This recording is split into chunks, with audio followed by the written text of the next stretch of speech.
Hello दोस्तों, आपको दिखाने जा रहे हैं। ये देखिए, ये 120 साल पुराना पेड़ है हमारे यहाँ का। ये पीपल का पेड़ है, 120 साल पुराना है। ये देखिएगा।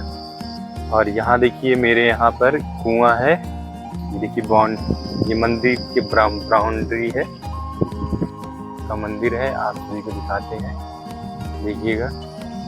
ये दुर्गा माता मंदिर है। आप सभी का हमारे ब्लॉग में स्वागत है। अभी ले चलते हैं हम मंदिर की तरफ।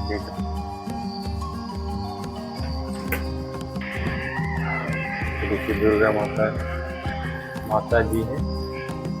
देखिए,